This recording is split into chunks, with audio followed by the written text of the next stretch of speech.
Hello po, magandang umaga, magandang gabi 'no, kung nasaan man po kayo panig ng mundo, ha. Ayan, and, magre-reading ulit tayo.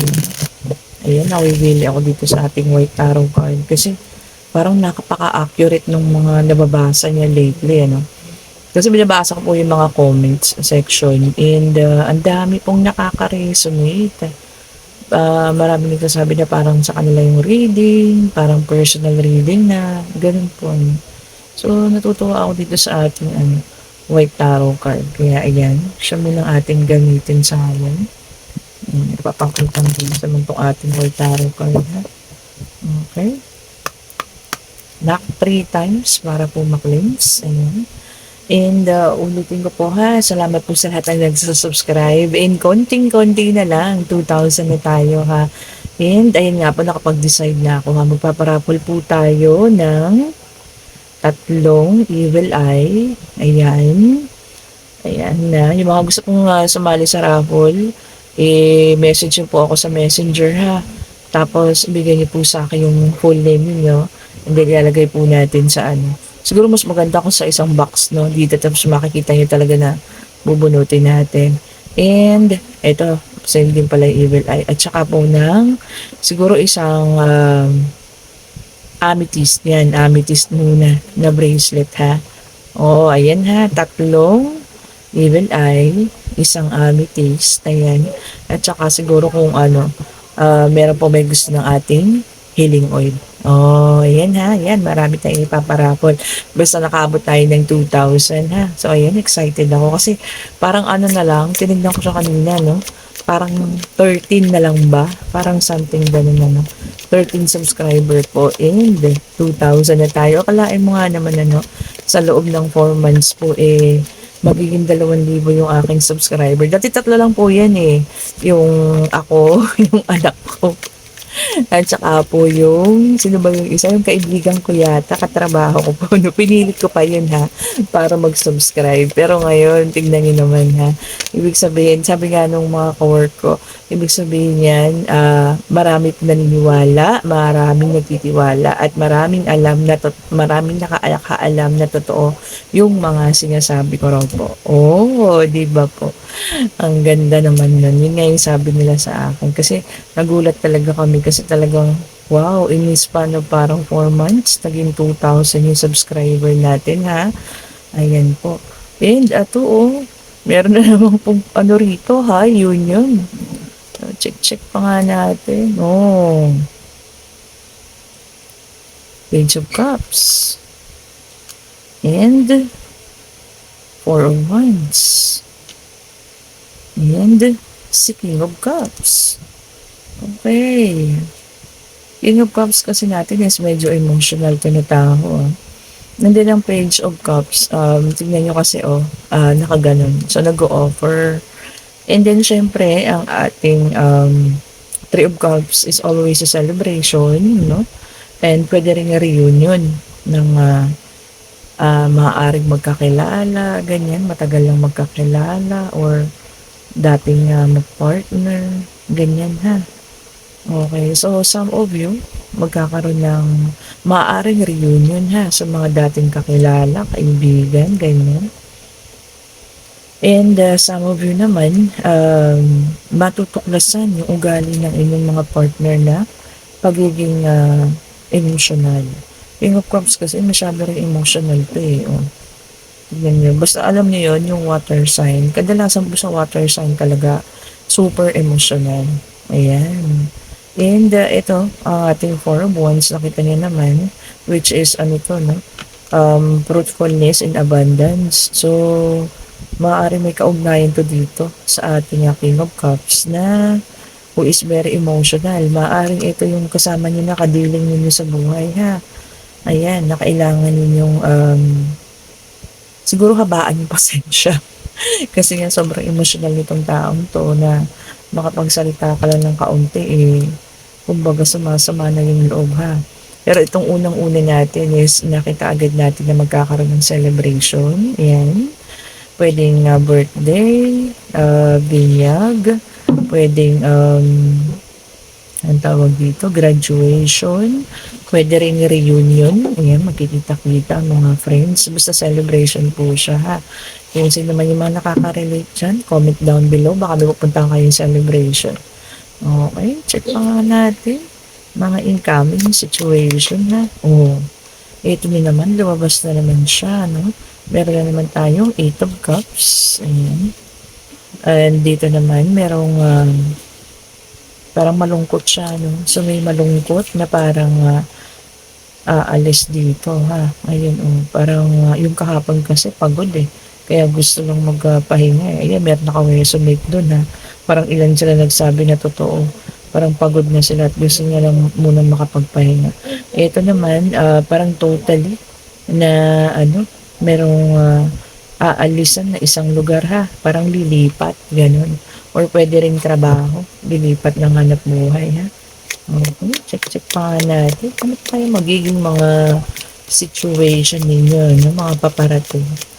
Lately kasi, ang ganda ng mga views ninyo ha, doon sa mga incoming situation. So, bakit mas maganda talaga, no? Malaman nyo na yung mga incoming.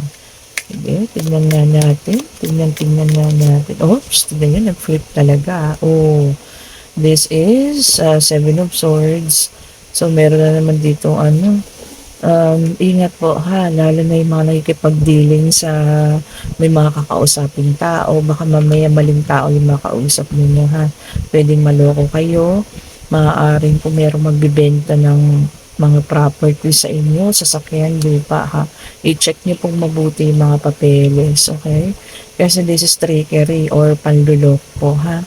Ayan, so kung sino man yung may makakadili ngayon, i-check nyo pong mabuti ha, yung inyo pong mga bibilhin.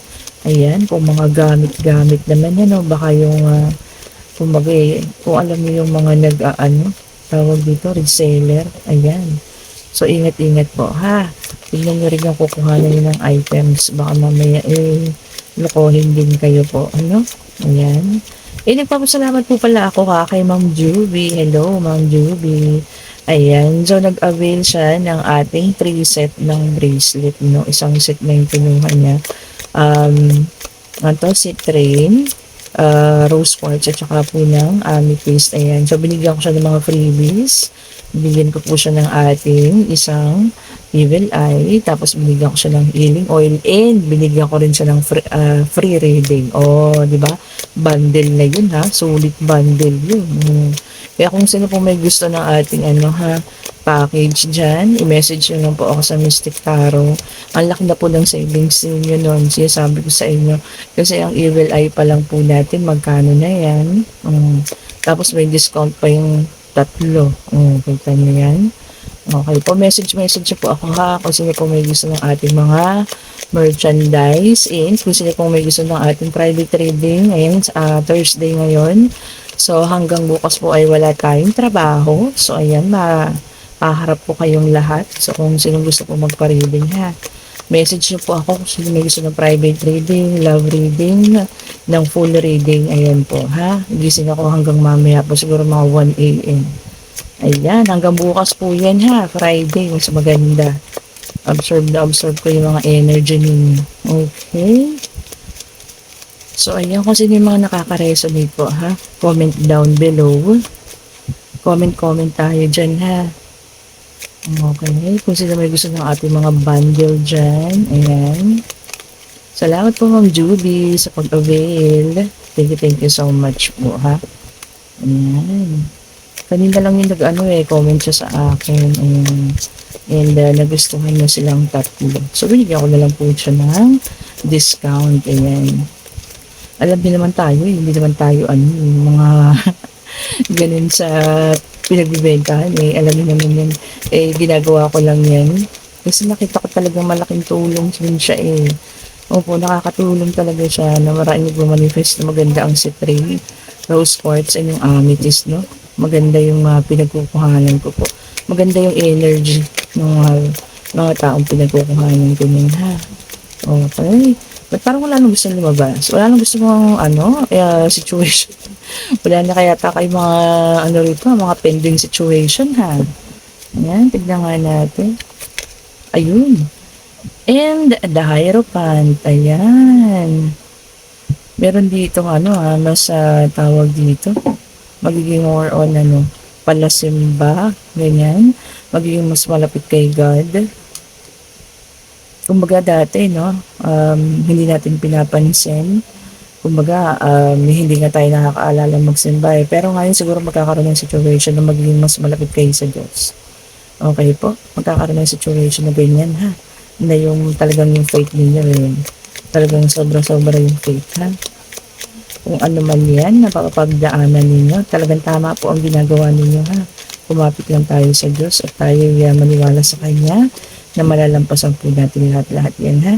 Okay po. Ano pa ba? Ano pa bang situation po? Piling ko may mabigat na pagdadaanan, no? Kasi naman po ito sa inyo, na nanonood ngayon, na talagang sa pagkakataong ito, yung faith niya kay God, na kumbaga hindi mamumuwa, no? Faith can move mountains, di ba? Sabi nga, and meron din tayong Seven of Pentacles. Ayan. So, dito naman, parang dito marami na siyang naipundar. Ayan. So, ang kailangan na lang po siguro dito, no, yung mga naipundar na yun, maaaring pagyamanin pa, no? Kung meron ka ng negosyo, huwag kakalimutan, ha? Lagi pong, tawag dito, lagi pong titignan ang mga negosyo, i-inspeksyonin.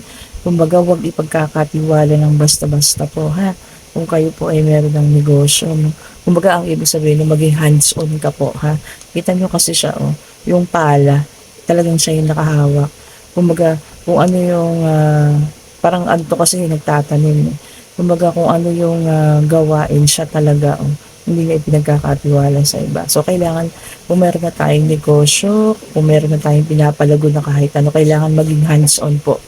Okay, wag daw po ipagkatiwala sa iba. And meron na naman tayo ditong Three of Swords. So, may makakaramdam na naman ng sobra-sobrang kalungkutan dyan ha. Maaaring merong maiiwanan, may mag-aaway, ayan, may pag-aawayan ng isang bagay, isang tao. So, ayan, kung sino man yan ha, kung parating man yan sa inyo, naku, iwas-iwasan na po yan ha. Iwas-iwasan na po yan ha. Okay po, or maaaring may makikita ka sa cellphone, na mayroong kaduda-duda pangalan, di ba?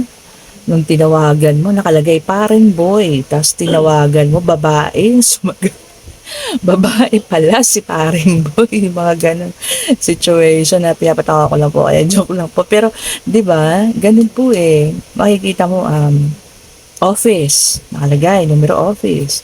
Tapos, nung tawag-tawagan, babae, office, babae, diba? Walang specific na name. So, yun po, maaari may masasaktan na naman po dahil may katotohanan na matutuklasan, ha? Ayan po. Okay, kung sino man sa inyo yan. Ito yung nag-flip sa ibabaw natin. Sakto naman. Makakatuklas ka. And dito naman is Two of Swords. Meron kang pagdidesisyonan. So, ano ba magiging desisyon mo? Ito bang si paring boy, pupuntahan mo? Kung ito man ay ka-opisina or katrabaho, kukomprontahin, ganyan, Or mananatili ka lang sa pananahimik, bulag-bulagan. Dahil sobrang mahal mo yung tao. Ayan. So, ayun ha, maaari nandoon sa mga ganyan situation yung iba po rito sa atin. Hindi na lang iimik, mananatili na lang iiyak. Ganon. Ako, personally, hindi ko tinotolerate yung mga ganun na yung sinasarili lang. Kasi, mahirap po yun eh. Pagka ganun kasi, yun yung mga taong nagkakaroon talaga ng sakit sa puso po. Kumbaga hindi na ilalabas yung mga galit, Ayan. Mas mabuti pa yung isang galitan ka na lang. Pero yung hindi ka magsasalita, hindi ka magre-react. Mahirap po ang ganun ha. Nire-risk niyo po yung health din yung pagka ganun po. Hindi lang yung sa heart, pati yung sa mental health po ha. Nire-risk niyo po yan. Ayan. Kapag galit po, galit talaga. Tama po ba yan? Pag galit po, galit talaga. Ipakita niyong galit kayo ha. Okay po. Emotion po yan eh. Hindi po dapat pinipigil. And this is Five of Swords ha. Maaring pong ang ilan sa inyo ay mawawalan ng mahal sa buhay ha. Maaring may mamamaalam. Ayan ha. pagluluksa din kasi ang ating Five of Cups. Ayan, kung sino man po ang makaka-resonate ha. Ayan. Hopefully, no? Wala naman sa inyo, no? Nakonwood tayo dyan. Pero lumabas kasi siya eh. Kaya siya naka-black po, na cloak. Ibig sabihin po niyan is pagluluksa din po. And pwede rin kasi siya ay magkakaroon na ng remorse or pagsisisi po ha. Okay, so Five of Cups. And ayun nga, tingnan nyo, parang pagsisisi kasi tumapon yung tatlong cups, no? So ayan, pwedeng pagsisisi po yan ha. And meron din tayong Queen of Cups. Nandun na yung ating kanina, King of Cups. So andito na sila, King and Queen. Ayan. So meron din, meron din kayong kadiling dyan na female naman na sobrang emotional din. Ayan, ang ating Queen of Cups sobrang emotional. Pero meron din siyang parang dalang lampara. So maaari siya rin yung magiging ilaw magiging ilaw po sa pagsasama na ito. Ayan, siya yung light. See? So nandito na ang mahirap na kasi pagkakadilim mo, sobrang emotional na tao. Karaniwan kasi sa mga taong emotional, hindi naman gaano pala salita niya. Ito nga, yung mga kadilim na ganyan, hindi na lang naimik basta na lang, di ba? Kaya nga yung iba nagkakaroon ng suicidal tendencies Kasi nga po, hindi masyadong nagsasalita, emotional lang. Di ba? So, grabe naman itong ating mga pangyayari. Nagkakaroon ng pwedeng cheating yan. And then, decision making. And, pero pwedeng may mawala po, And, maaari may nagsisisi rin. And then, ang ating Queen of Cups. Punong-puno ng emosyon naman. So, magkakaroon ng babaha ng emosyon po, Kung sino man yung makaka-resonate po dito, So, magkakaroon ng pakiramdam talagang sobrang emosyon po yan, kalungkutan. Ayan. Medyo parang hindi ako sa pinalabasan ngayon pero ito po yung lumabas dire-diretso siya po okay. And King of Wands, so alam niyo naman ang ating King of Wands ito pala ang Queen of Cups is more on water sign, and ito naman ang King of Wands is more on earth sign po and also itong ating earth sign din yan. Okay, Five of Cups. So ang ating King of Wands naman is all about work. Ayan. So, sa hobby talagang dahil siguro nga kasi tag-ulan, focus tayo sa pagtrabaho. And maaari yung iba kasi mawawalan din ng trabaho dahil nasa tag-ulan. Maaari meron mga magbawas ng mga tao dyan And maaari yung ibang sa inyo ay mapasama po. Dito sa ating pagkawala ng trabaho. Ayan. Okay. Tignan pa natin. Tignan pa natin. Pero itong apat na to, grabe, ang bigat ng doon And meron tayo ditong Six of Swords. Ayan. So, some of you talaga gusto lang sa tahimik at kalmadong relasyon na ayaw na ng magulo. No? Yung iba kasi umaalis, kumbaga, hindi naman dahil sa ayaw na yung kapartner, kumbaga nagsawa na lang, yung sa paulit, yung cycle po ba na nangyari. Ayun, no? Kaya yung iba kasi, lalo na ibang nare-reading ko, nakikita ko na wala namang third party, pero yung iba, iniiwanan na umaalis yung iba, dahil po mas gusto lang yung tahimik, kalmado lang, gano'n, kumbaga nagkaroon na ng hindi naman natin masabing nagsawa, pero parang mas gusto niya na lang po, nag-mature, yun yung the right word po, na right term, mas nag-mature, ayaw na yung palaging nagkakaroon ng awayan, sisihan, mga ganun, mga little quarrels, ganyan, petty little things na pinag-aawayan, parang ganun, kumbaga nag-mature yung isa, ayan, kaya gusto mo na ng tahimik. And Page of Swords. Ayan, ang ating Page of Swords. So, ang ilan naman sa inyo rito, maaaring magkakaroon ng mga pag-iisip. Ayan, pag-iisip na maaaring magkaroon ng sa trabaho, Ayan, maaaring makakasalungat mo yung mga kagustuhan ng mga nakakataas sa iyo, no? Pero ayun, mag-iisip ka eh, oh. Kung aalis ka ba sa trabaho, no? Parang hindi mo magugustuhan. Parang ang magiging dating sa'yo, bakit ganito yung trabaho na punta ako? Ang toxic naman. Parang ganun po, ano. So, ayan, magkakaroon ka ng, kumbaga nag-stand up ka. Hindi ka sumunod, nag-against ka dun sa mga kagustuhan nila, no? So, ayan, Page of Swords, kita niyo, oh, lalaban siya, no? So, hindi niya, kumbaga hindi siya susunod, ano? So, maaaring may chance dito na pwede ka rin may mga magre-resign sa trabaho dahil hindi nagugustuhan po yung palakad, ha? Ayan, yung ating Page of Swords. And meron din tayong the Star. O yan. So, sino naman daw po ang may mga kahilingan, ha? Ayan. Huwag po kayong mawawala. Huwag mawawaglit sa isipan ninyo na laging humiling po, ha? Ayan, humiling sa mga bituin, hilingin ninyo sa Diyos, hilingin ninyo sa Divine Universe. Okay po, dahil wala naman pong imposible, lalo na kung sa kanila po hinilingan, lalo na sa Panginoong Diyos natin, ano, lahat naman daw po ng bagay na hinihiling sa Kanya, ay basta kaya niyang ibigay at makabubuti sa inyo, ay ibinibigay naman daw po, ano. Yan, so humiling, mag-manifest po, ha.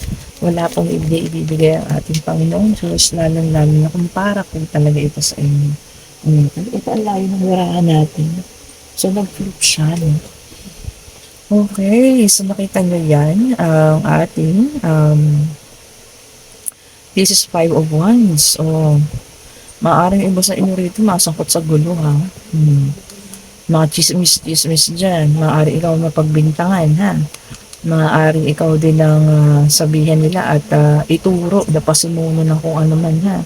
So, ingat-ingat po, pwedeng sa trabaho, pwedeng sa komunidad ninyo, pwedeng sa bahay po, ha? Pwedeng sa pagkakaibigan. So, check nyo na lang po yan, ha? Kung ano man yung magiging sitwasyon na madadami kayo sa isang gulo po. Okay? Okay, check niyo po yung mga situation. Pasensya na po kayo sa mga ingay na naririnig, ha? Maaga-aga pa kasi ngayon. Alam niyo po ba na ako hindi pa natutulog? Ewan ko, parang nawala na yung antok ko eh. At ako'y nagtapos kanina sa trabaho namin ng alas 9 ng umaga hanggang ngayon gising pa ako at mag-aalas 6 na po. Ayan. And the Emperor. Ayan. Ito naman ang ating the Emperor, ha. This is a natural born leader. Ayan. May ilan sa inyo na lalabas yung pagiging leader, ha. Siguro kung magkakaroon ng something sa trabaho, ayan, or sa community ninyo, no? Kumbaga magkakaroon ng proyekto sa work, pwedeng sa school, pwedeng sa community. Ikaw yung maa-appoint po, ha, na maging leader, ano? Lalabas yung pagka-natural born leader mo dyan. No gender specification po, lalaki, babae, ganyan. Kumbaga mapapasunod mo yung mga tao po, ano? Doon sa kung ano man yung gusto nila ipagawa sa inyo. Okay, so ayan, ha. Lalabas ang pagka-leader. Kaya pwede kayong tumakbong barangay kapitan, kagawad. Ayan, ha. O, binibigyan ko na kayo ng idea, ha. So, ibig sabihin, lalabas yung karisma mo. Karisma mo sa mga tao po, ha. Lalabas yung ganyang karisma mo. Okay, so check pa nga po natin, ha. Okay po. Check pa nga po natin ang ating reading for today. Ayun, may nag-flip pa. Akala ko wala na. Pagkain, ang dami eh. Okay, and eto nabunot natin ng 5 of Swords, ha. Meron naman iba sa inyo makakaramdam, ha, ng parang feeling victorious. Ayan, nakangiti pa nga siya, oh. Na parang, naisahan ko kayo, ha. Yung mga ganong pakiramdam po, ha. Ayan, kung sino-sino man yan na makakaramdam ng ganyan, ha. So, mayroong isa sa inyo o ilan sa inyo makakaramdam ng gano'n, ano. Magiging pakiramdam natalo niya or naungusan niya yung iba po, ha. Pwedeng sa trabaho, pwedeng sa bahay ninyo, pwedeng sa pagkakaibigan po, ha. And meron tayong 2 of Pentacles, ayan. So, talagang dito, no, laging sa huli siya lumalabas, si 2 of Pentacles. Lagi tayo inire-remind na no, na balansehin ang lahat ng mga bagay-bagay po, ha. I-balance lang po lahat ng mga bagay at wala naman pong mga hindi ibibigay sa atin, ano, ang Panginoon Diyos, kundi lahat ng makabubuti po sa atin.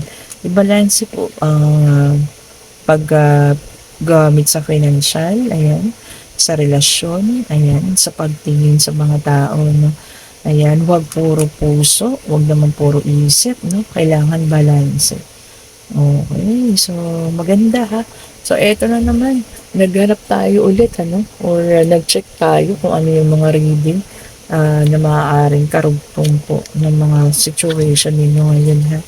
Ayan, maraming parating. Kaya lang nalungkot ako dun hindi ko alam kung pang ilang set yun. Ano, ito, pang third set. Ayan, no, talagang grabe. Ayan, kung sino man po ito ha, may mawawalan na maaaring mahal sa buhay. Ayan, merong nakakaalam ng isang ginagawa. Ano, ay bubuhos po ang emosyon ha. Yan sa mga taong kung sino man po kayo. Ha? Comment down below po. And hilingin natin sa Diyos sana wag naman magkatotoo po. Ha? Okay po. Pero kung hindi mapipigilan, ano, ano niya po, i-contain niyo yung emosyon ninyo. Ay yun nga, sa huli, i-balance pa rin po. Ha? Ang emosyon, okay po, i-balance. Okay. And ngayon, ito binulot ko natin isang barahan. Ayan, mag-isip na po kayo ng mga ano ninyo ha, questions answerable by yes or no. And itatanong po natin sa ating spirit guide kung ano po ang magiging kasagutan ha. Ayan, pwede pong pag-travel, pwede pong ang tawag dito, pag-aaral, ayan, pwede pong pag-ibig. Alam niyo, ayun talagang ito. Oh, yes po ang sagot. And this is Three of Wands. Okay po. Kung sino man po yung mga nagtanong about sa pag-travel, yes ang sasagutan, ano. And then, kung tungkol sa pag-aaral to, yes din kasi may nakalagay dito na ano, for self-confidence, ayan, self-belief, kung mga nag-exam kayo dyan, ha. And then kung sa paghahanap buhay naman, magiging maayos ba? Kung ngayon ang tinanong nyo, yes po. Okay, at ito lalong-lalo na po kung sa pag-travel ha. And kung meron lilipat ha, ayan, magiging okay po siya. Okay? Maraming salamat po sa lahat ng mga nanonood at nagsusubscribe. Okay, thank you so much po ulit sa lahat na nagsasubscribe, nanonood, okay, nagla-like po at nag-share ng ating mga videos. And nakita ko, natinignan ko talagang konting-konti na lang, magta-2,000 na tayo ha. I-reach out niyo po ako sa aking ang tawag dito, sa aking Facebook page sa Messenger po, Mystic Tarot, ayan. Kung gusto niyo makasali sa ating paraffol, no, 3 evil eye, and meron tayong isang amethyst na bracelet na pamimigay po ha. And of course, healing oil, ayan. Maaari siguro mga 2 healing oil yung ipamigay natin, ayan ha. Kung sino po ang gusto sumali sa ating magiging paraffol, ano, and chat niyo po ako doon at kukunin ko lang yung buong pangalan ninyo and maglalagay tayo dito mismo ng box ha, para makita niyo kung sino yung ating mapipili. Okay po, thank you so much po and salamat po sa lahat na nag-share, nagla-like, nag-subscribe. Have a great day po and stay safe. Bye bye po sa inyong lahat.